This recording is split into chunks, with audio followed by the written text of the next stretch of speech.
parent, none other but Honorable Bishop Jackson Kosgei, who is also a nominated member of Parliament. I invite us to put our hands together as we bring in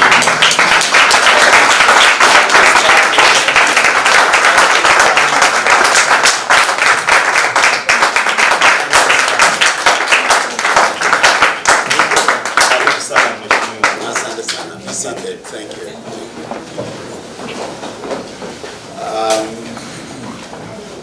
I missed your, I didn't want to miss any of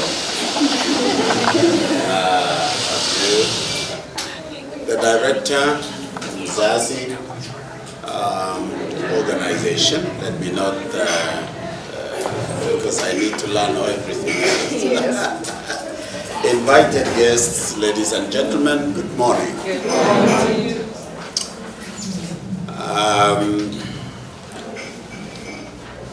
For those of you maybe, I hope I'm not too much a stranger in your midst, but I'm very glad to see our friend from Uganda. We can't forget the generosity you extended to us with your team. Please, when you go back, tell them how grateful we are, the members of Parliament and the members of delegations that came for the Pan-African Parliamentary Conference on family values and the African culture on matters of sovereignty and the protection of family, as it were. Antonina, you are a very courageous woman, and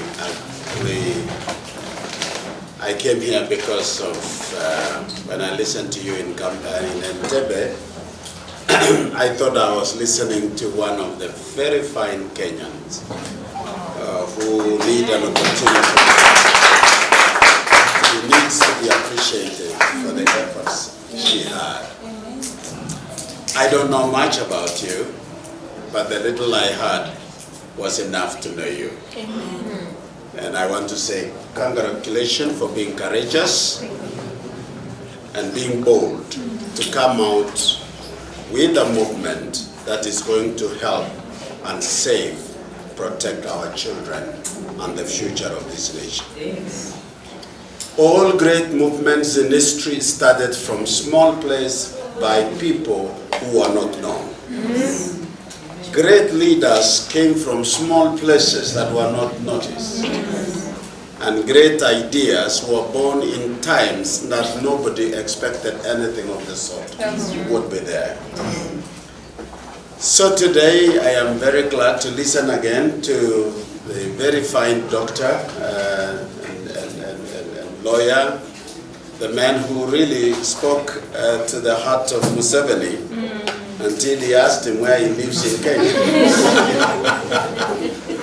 Dr. Wahome, you are doing very fine, and I think the Christian community have not known the potential you have and how much influence you can make and put into the opinion of the church.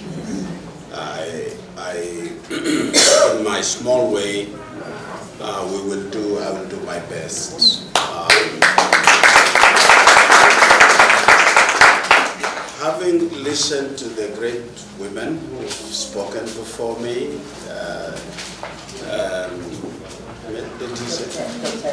Dr. Emily, and the way you expressed your family, that was very nice.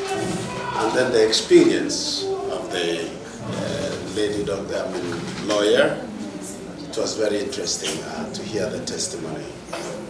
And I thought, perhaps MZAZI will help in creating opportunities for Kenyans to interact with great experiences. Yes. So, yes, Antonina could not accept a no for an answer from me when she invited me for this launch. I have so much meetings going on. I've just interrupted a parliamentary retreat going on. I've had to interrupt that session. I'm going for another function, which my family is so involved, celebration of one of the artists, and you know, I have an artist in the house, one of my daughters, and I have to be with them to encourage them in what they know how to do best. Yes, you have heard my name, and you might be knowing me scantily, and today you are seeing me in person. Perhaps you have seen me by television, newspapers. That is me. Yes. I was brought up as an Anglican. I was also remotely in the 60s, I was a member of the Catholic Church because that was the only church available.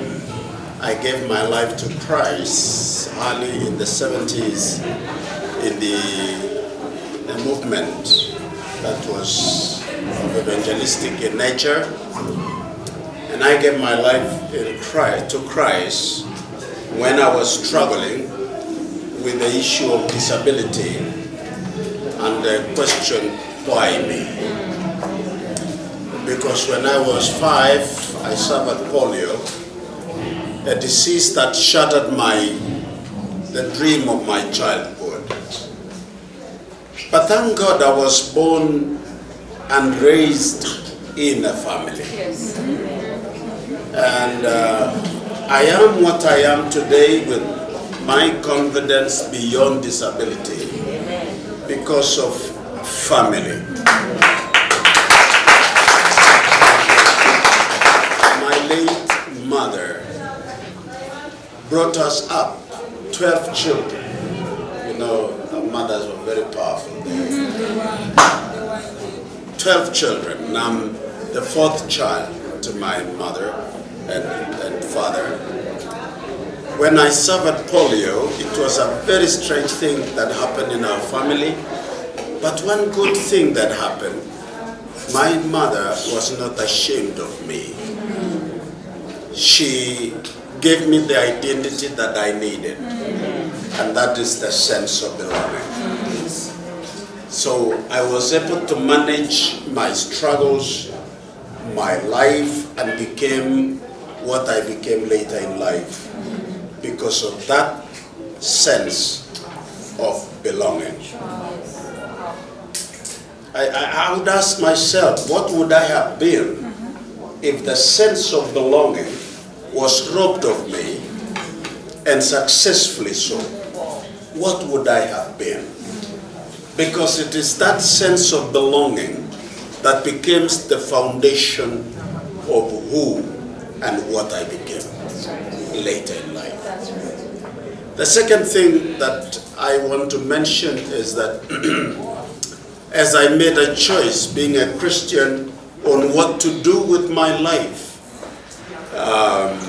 which actually somehow, due to the first disturbance, I lost about a period of 15 years without really preparing for my life.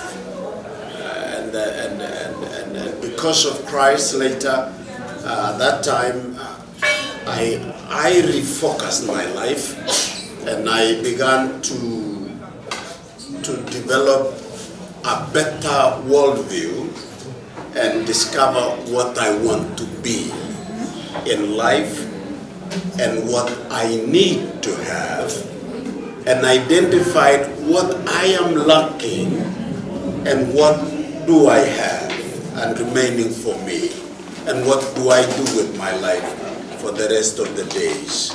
Christian life and Christian faith answered it for me. And I knew, I summarized in my life just in one sentence, what the scholars in management would call it, a vision. So I said, I want to be useful. What will I do with my life? I said, I want to be useful. First of all, to myself. Yeah, I want to be useful to myself. So that when I wake up every morning, I value who I am. And I am in my calendar. And I'm a priority number one. Before anyone loves me, I love myself. If anyone appreciates me, I appreciate myself. Yes, I have people who loves me. My wife loves me. My children loves me. My family loves me. I have friends who loves me. And I'm thankful for them. But do you know? For me to survive on earth, it is more important that I love myself. You don't donate the responsibility of love to yourself, to your friends, in order to get your appreciation. You cannot outsource. You cannot outsource the personal appreciation of who you are. Not to anyone. It is a responsibility for you. I'm thrilled by the scripture, which says, love your neighbor as you, because you have no business loving neighbors if you don't love yourself, because you don't know the definition of love anyway. That thrills me in the early Christians. And then later on, God called me to the ministry concurrently because I went to school late. I started primary one at the age of 20.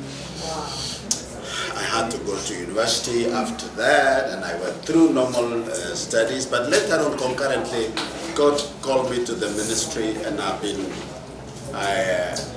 from rank and file to the executive of the church organization. I was ordained as a lay minister in 1977, and then on and on, the rest was history. I've served in this country and outside for 45 years. Then I retired. Now I'm Bishop Emeritus, meaning I retire but retain the title.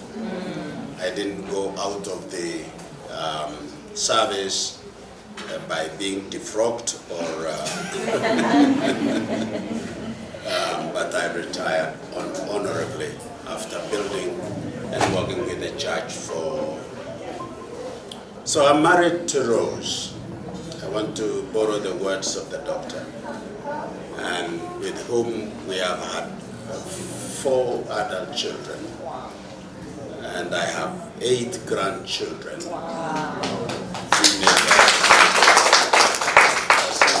University this year, and so on.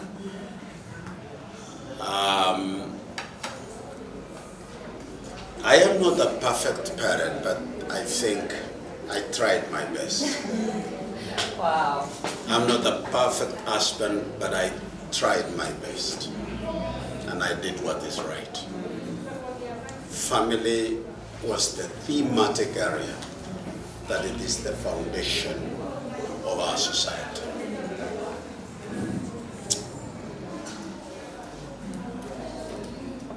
I was told by my late father that no one generation is allowed to preside over an extinction of a people. Wow. No one. And he told me, son, remember, you will be condemned by the spirit of time if you become one of individuals who will preside over an extinction of your society. Wow. No one generation. You have no reason. And he told me, when you get married, it's not because of pleasure. Pleasure is by the way. But the importance of a relationship between a man and a woman is about procreation and progression of society. Wow. You may not feel good sometimes, but remember, it is the right thing. You may have a reason because of challenges that marriages have, that sometimes you lose a loved one on the way, that reasons of divorce comes in the middle. That does not negate the importance that one of us fails one way or another. This difficulty that it is not working. The challenges that we face in families is not a reason to negate marriage. We were doing a debate in Parliament the other day, and we have a very vibrant lady called Millicent, Millie Odhiambo. Millie Odhiambo is a very interesting girl. She's a proponent of the other groups. And I like, you gave me a vocabulary in Entebbe, the people of the alphabet. Yes. I'm advancing it now to become a speaker. So she spoke and she said, the definition of marriage is not children, because I don't have one child. And she spoke very boldly. Now, I listened to her, she spoke, and because I have some respect and the privilege of being honored as a religious person who is known in the country. So after the session, she was coming out and I said, Millie, I'm really thrilled by your confidence and vibrance in this house. But I want to whisper something to you. From where I come from, and I represent culture, we don't have a woman in our society without children. We don't have. Yes, we have women who may not bear children, but we don't have a woman without a child. Wow. Yeah. And I said, we don't give them wrong titles the way you are saying. Those titles given are titles meant to be spoken of by women while they are drawing water in the river to encourage women who fear to be married and bear children. And then they give them names which discourages them from going that direction. But culturally, you are the one who bears the title of an auntie, Shangazi. So there used to be a child given to Shangazi. Yes. And in our traditions, it gives a clan called the clan of Shangazi. Wow. Because of being given a child to adopt.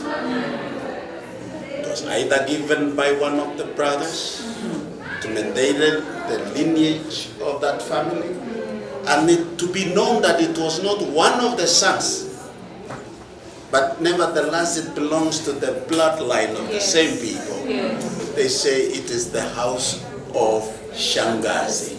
So I say, Shangazi Mili.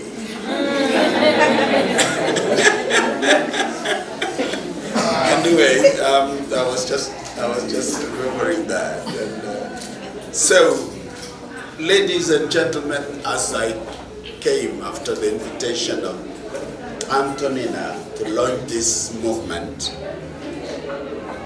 I thought I would like to have some few thoughts to share with you. Just brief. I'm usually a speaker, and you know what it means to be a speaker. But because you have a tone of Christian mission included in this particular movement, allow me to read the book of Psalms, chapter 11. This was a concern from the king about the situation, and I want to believe it was an internal revelation with reflection in his life. And he said these words. I'm not going to create an expository speech out of it, but I just want to pick some thoughts that David gave. In chapter 11, if you can read the whole chapter. It's a short chapter. In the Lord, said David, I put my trust. How can you say to my soul, flee as a bird to your mountain? For look, the wicked bend their bow. They make ready their arrow on the string, that they may shoot secretly at the upright in the heart. If the foundations are destroyed, what can the righteous do? Verse number 4, yet the Lord is in his holy temple. The Lord's throne is in heaven. His eyes behold, his eyelids test the sons of men. The Lord tests the righteous, but the wicked and the one who loves violence in his soul hates. Upon the wicked he will rain coals, fire and brimstones, and abounding wind shall be the portion of their cup. For the Lord is righteous. He loves righteousness. His countenance beholds the upright. I want to speak in the light of this briefly. One, I accepted to come because Antonina is devoting her life to family as family agenda. And you know, the whole world now is focused on family indirectly. When we were in Kampala, Entebbe, we were seated with a gentleman. He claimed to be a Christian and he comes from, I'm sure my friend knows him. He was a huge fellow who presented, I think, 3 minutes presenting very tactfully. But I think he's a member of the Central Intelligence Service. I don't think he's a pastor. So I had some very serious questions and interaction with him. And I asked him, to protect a civilization, you require two: territorial power, which is demonstrated by what we call practical military presence. Number two, hegemonial influence, which is more of the idea and concept. And right now, you are diminishing the military strength of the Western civilization by killing the capacity of human being to self-preserve through family. The only natural gift given, if you are a Christian, we say by the creation intention of God. If you are just crazy fellows around, then you can say by the spirit of time. You call it nature. Nature has built into the existence of all living beings the principle of self-preservation through the capacity of reproduction, to be able to procreation, self-procreation. And I said, in the digits of population growth, you in Europe, you are below 3 digits. That means you are a dying race. How can you create such a movement of destroying our families when you yourself cannot sustain the military power? How will you resist? You can't finish us. Even with this one, you are starting, you can't win. Wow. You can't win. Yes. God has preserved Africa. That's true. And geologists are saying we all belong and came from the black woman. We were born of a black woman. Yes. All the races in the world are born of a black woman. That's right. If that is true, you cannot finish your mother. Yes. spirit of time will not allow. Yes. I went ahead as to tell him, did you know that Africa, an African, is the only race in the world that can reproduce itself in all the races? Wow. Did you know that? Yeah. An African enters into sexual relations with a Japanese, the product, an African. An African takes a Briton, and the product, an African. Takes a Mongolian,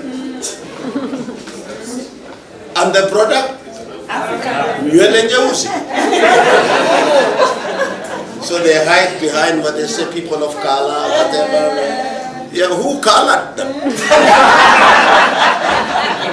It's a black man. I say again, you see, in the last 600 years, you shift more than 12.5 million best of our men and women to slavery. You killed about between 1,700,000 or to 2 million in the high seas. You took 10 to your continents. Records are there.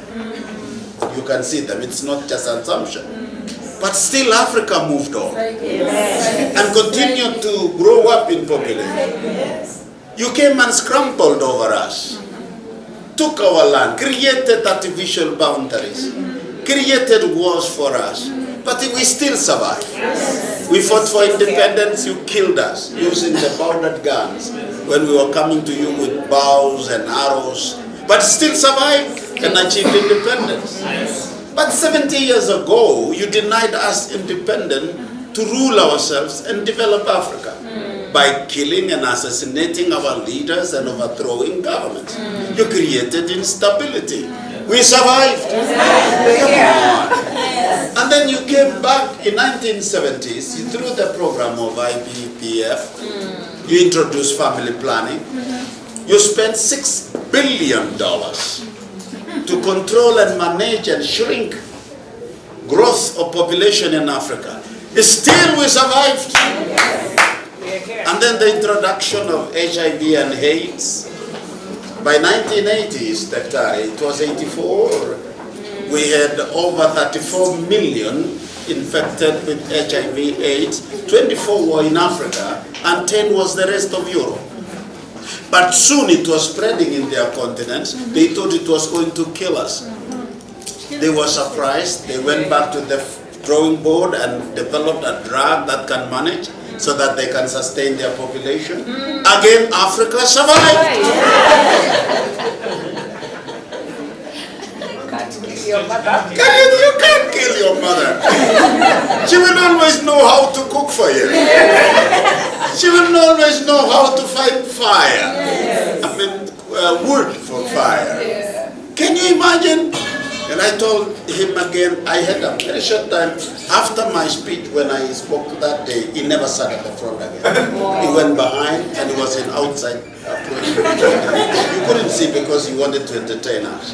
But I was watching. You know, I have enough time to watch. Because I don't have the luxury of walking around. So I sit in a corner and I have time to watch. I told him again, you see, even with the notorious virus of COVID, you were expecting that in 2 months Africa would be dead by 10 million. Yes. We only lost 2 million. Again, Africa survived. I was watching news this morning when the World Health Organization director is an Ethiopian or Eritrean. Yeah. He was declaring that COVID-19 is no longer an emergency in the world health. It will be present around, but it is no longer. Do you know why? It wiped the remaining men and women of older generation in Europe more than anything in Africa. Yes. Because Africa, one, is young in terms of population age. Yes. Therefore, they are stronger. Secondly, Africa is the land of dust. We have not cleaned our air properly. So there is a lot of matope in our land. When the virus gets into it, it is taking time sliding. Before catching up with us, again, Africa,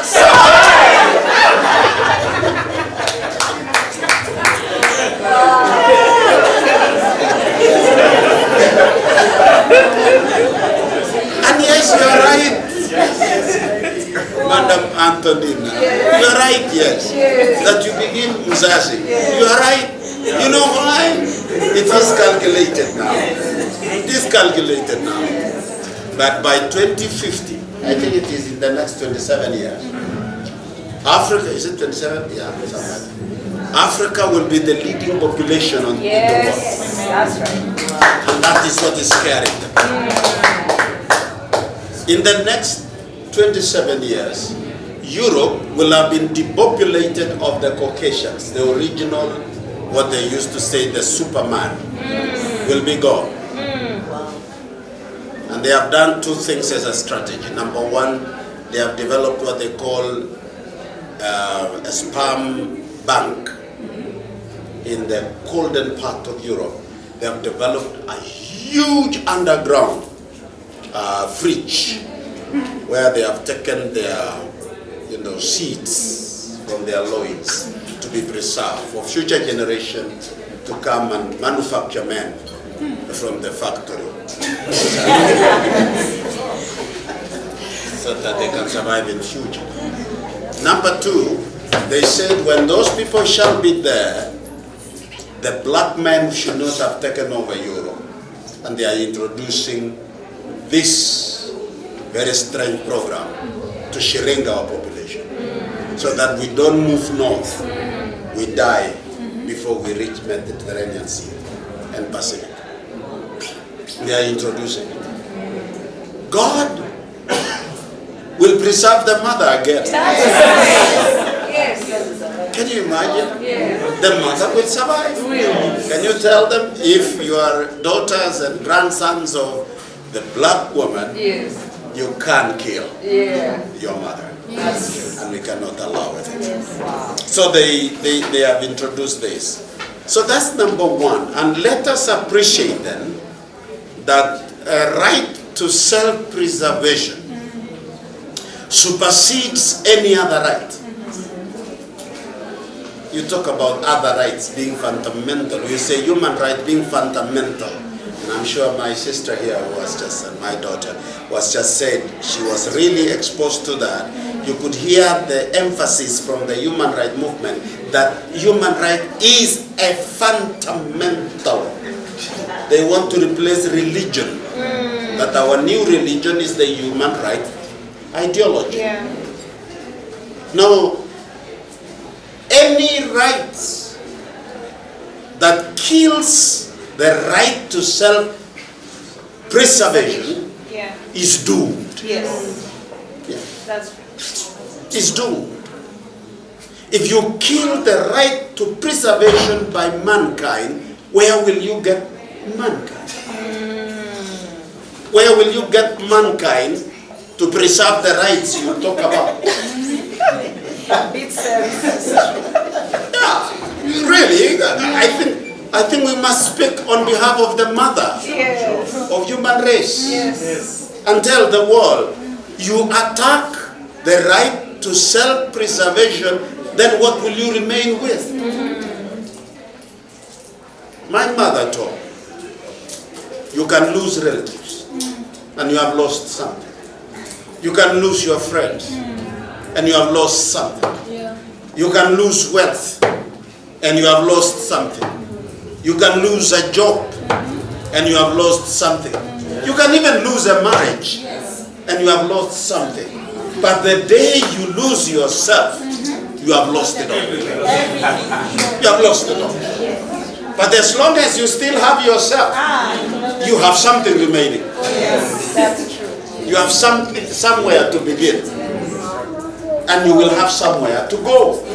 And listen to me. Somebody said, as long as you are alive, you got a chance to be better. Come on, friends. Yes. Don't lose yourself.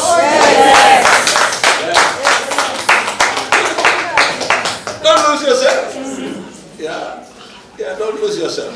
Sometimes you lose much, and really you lose much. And she told me, in our culture, you try 9 times. And I asked her, how many days or years does one trial take? She told me 10 years. So in our tradition, they say, in other words, you try 9 times. If you fall the first one, there is remaining 8. You lose the 8, the second, you are remaining with 7. And then that means you are 20 years that time. And then, and then you try again and lose it. The third time, you still remain with how many? 4. You remain with 6. You try another one and you fail. There remains 5. And you will be 60 years. Can you imagine? And you are giving up too early. There are still more. What am I saying? Self-preservation is the most basic and the most fundamental natural right. And I asked my friend, I said, can you challenge me on that? Because with the Magna Carta Declaration of 1948, there remained 11 areas which were gray areas, and one of them is the issues we are struggling about. They could not give an answer because it is so natural that you cannot modify it. Listen, as we play about with the question of transgender, it produces a product of life that cannot be sustainable. Either by the practitioner or the society that conspired to have the same performed on a child when it is young. That child, and Dr. gave us an example when we were in Entebbe, you found that that child interfered with, on a natural birth, interfere with that and create the transgender theory performed on a person. That particular person cannot sustain the new norm and form and image she or has established. So any identity you carry with you, it must be naturally sustainable by the bearer. Iwe mwenye mbebaji, mwenye kubeba hiyo sura mpya, mwenye kubebana naye asubuhi, jioni. You know, I carry myself as a male. And I'm really every form I feel. They say, what are you carrying? Male. Male. It is sustainable, you know? Yes. And you feel it is lighter. It is carryable.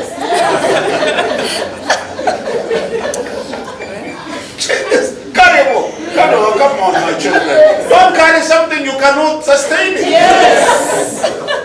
Nature gives you what you can carry. You are able to carry. Yes. You are able to sustain.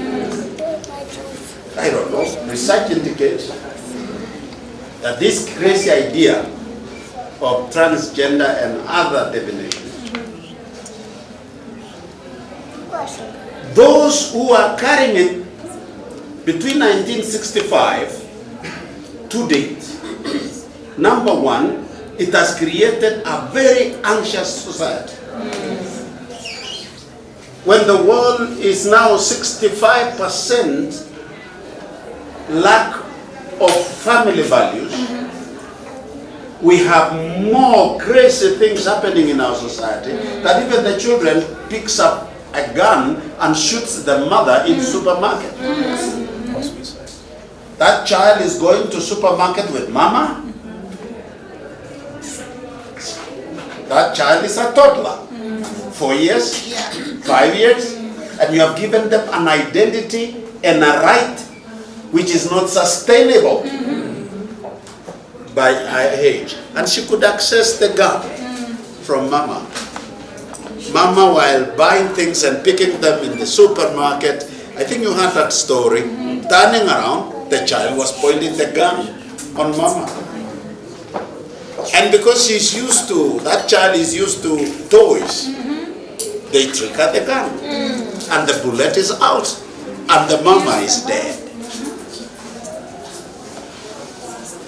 The same child is standing on Mama and saying, Mama, wake up, we go home. I'm hungry, I'm home.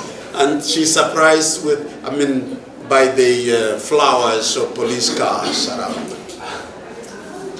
We cannot drive our society into an engagement that this society cannot inherit the same to the future generation. That's right. The story, I think, it has been practiced for many years, but the larger society was still sustaining them to survive. Soon, if they gain all these rights they are claiming, then this civilization is collapsing soon. And it's going to be taken over by a new one. No wonder prophetic intonation in the books of Abraham, Abrahamic faith, tells us there is a final dictator that is going to come. Soon the whole world will be crying, where is an Hitler to come to put things in order? Where is a Mussolini? The people who became the bedrock of modern civilization. They were madmen, they were psychopaths. You will need them to put things straight. The Bible says God raises the evil for the evil day. Come on, I'm being crazy as I think as a philosopher.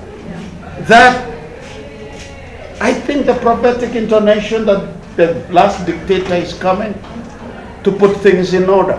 Let me tell you what these gentlemen and men are doing is not sustainable. It cannot sustain itself, neither can it sustain the world and even the creation of God. That gives me this comment that I shared in Entebbe, and I quote, "In all human societies, therefore, the family is a primary social unit." And I think all societies, primary unit. And as an institution, the family is older than that of religion and older than all state and governments. That's family. It is older than.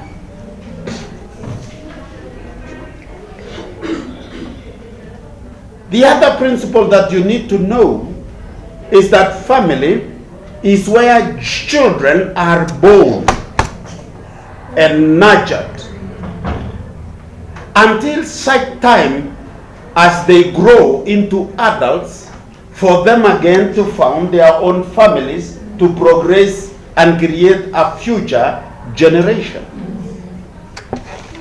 Tell me the alternative to that, which can carry these functions and fails to endanger the future generation. We are convinced when you enter into this campaign, lady, you are not just entertaining people in this country. No. You are not just becoming one of the cartoons around. This is a serious matter.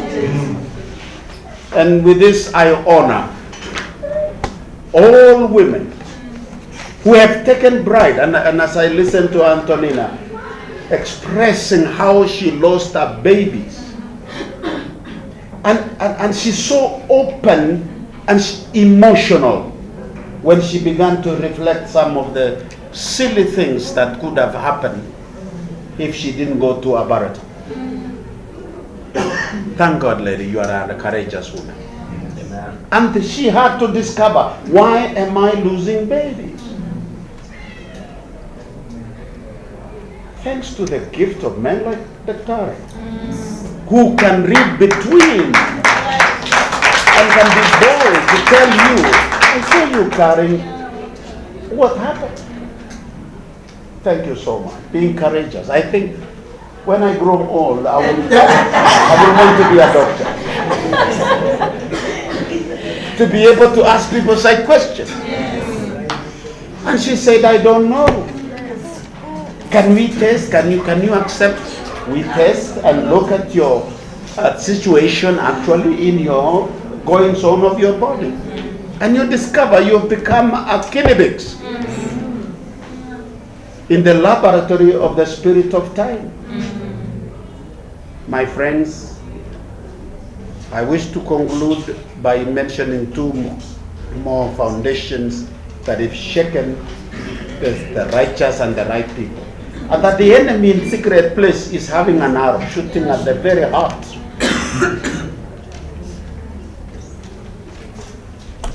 The second issue that I wanted to mention today, but now in brief, the others that was the main thing, so don't think about that, is that you should remember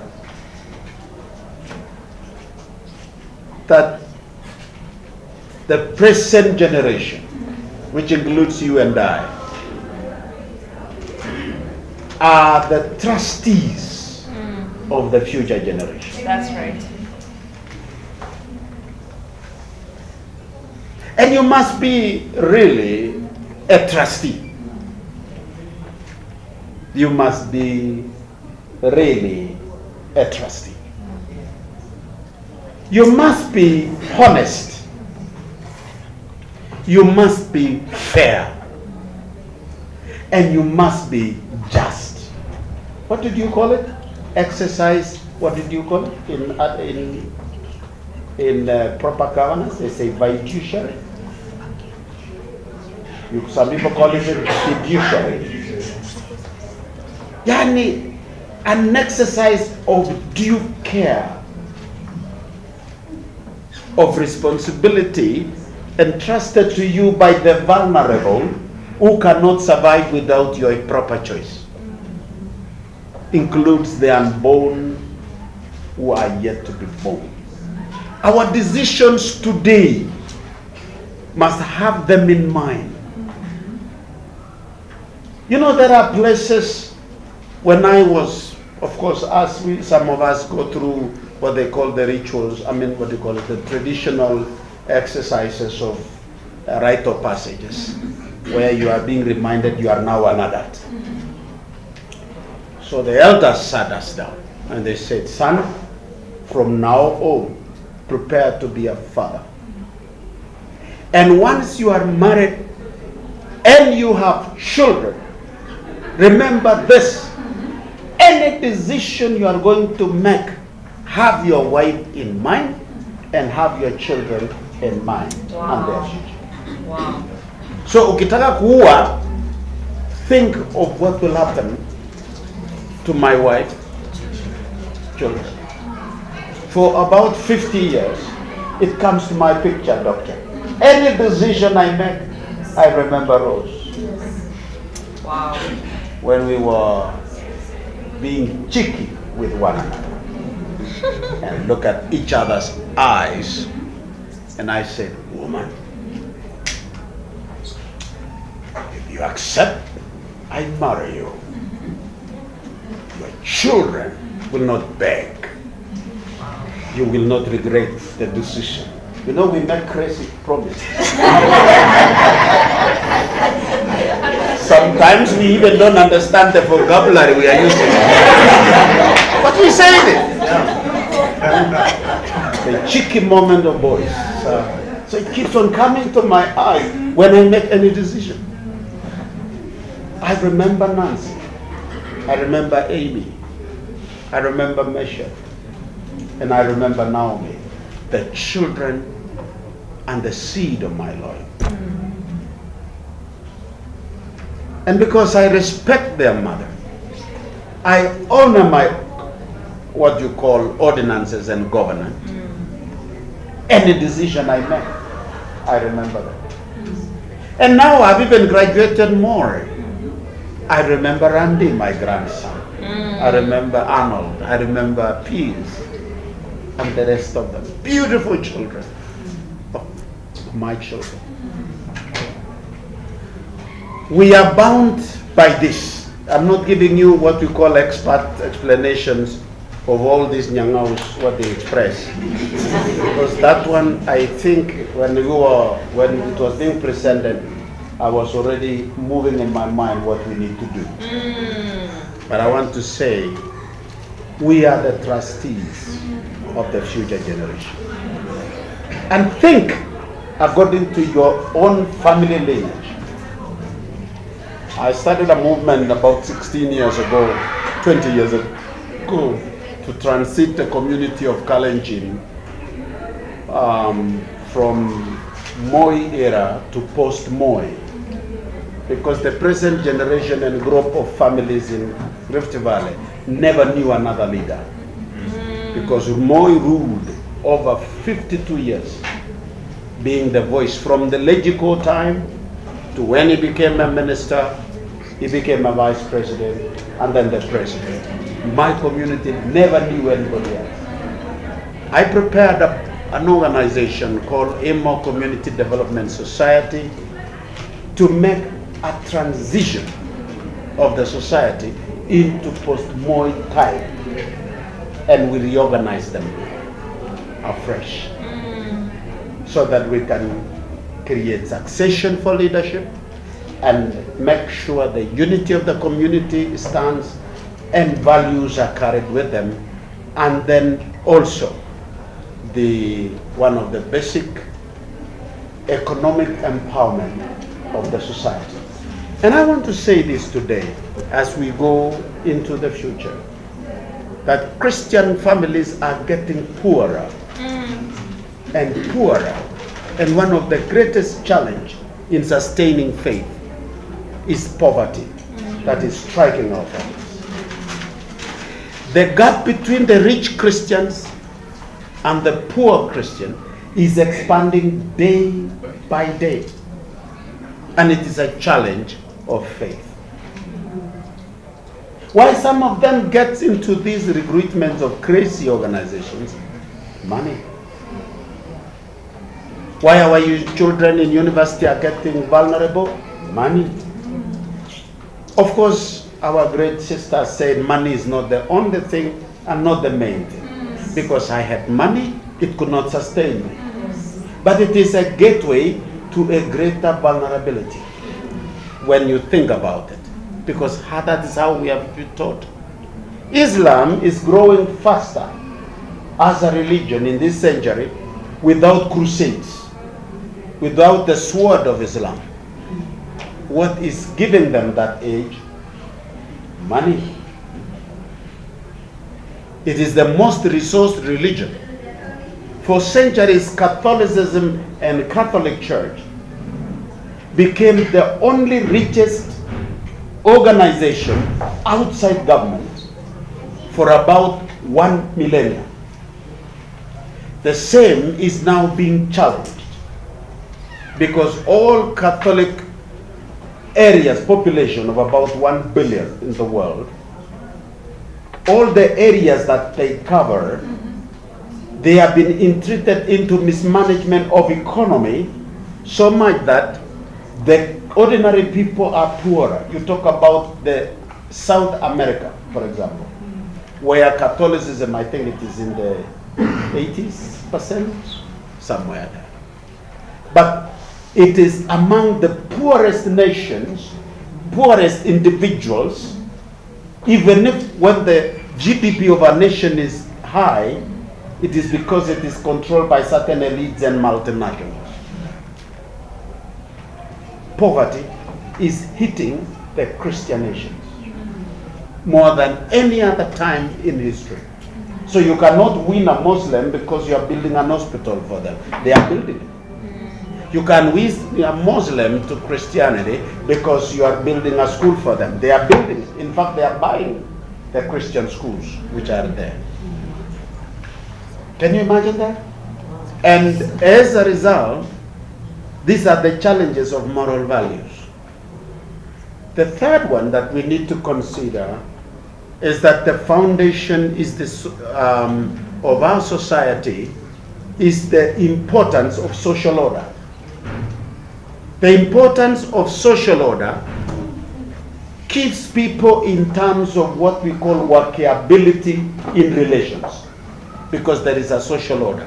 It affects families, it affects nations, it affects governance, it affects prosperity, even how you generate wealth when there is a social order. When there is no social order, you cannot go to Sudan now. Can you initiate a project there? In the last 2 weeks, 126 or plus people have fled South Sudan into different directions. Chaotic situations is a threat to social order. And yet these characters who are bringing this weird behavior, they are attacking the three. One, it is attacking family. Two, it is attacking inheritance for the future generation by breaking the arms of the trustees. When you hear people talk about without consulting parents, come on, you must be crazy. You are denying the children a foundation. You want to produce a colorless society. And the final one, they want to deny the world social order. Madam Antoninda, what we will do from the political class, and we take into consideration, is that the best we can do for you as a representative of the people is to expose you to platforms to share your views.